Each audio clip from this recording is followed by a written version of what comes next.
বিবাহ বার্ষিকী কততম? 24।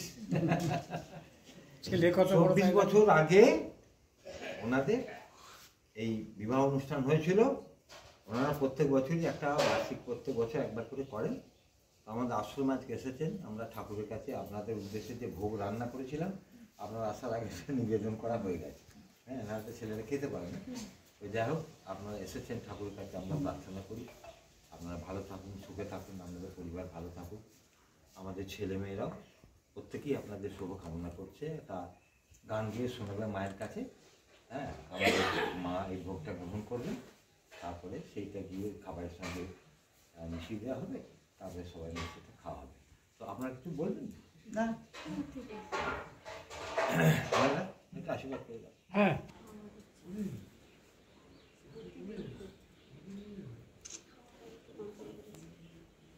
কারোটা দিয়ে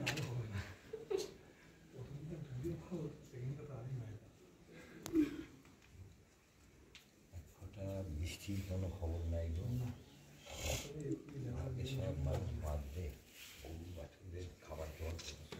আমি বাইকটা দিলাম বাইরে রোদের মধ্যে রেখেছেন, রোদে বাইক রাখেন।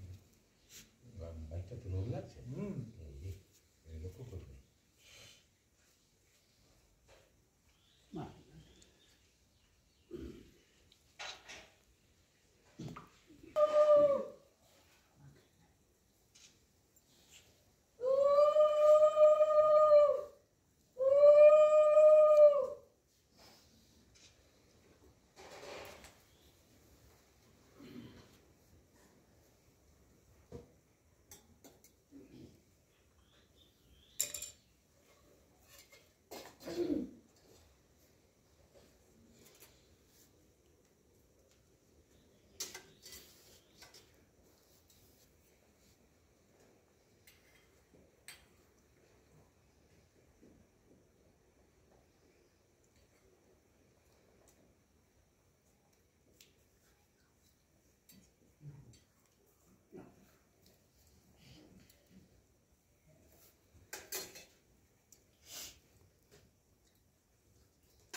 চলো বাবা, শুরু করে দাও।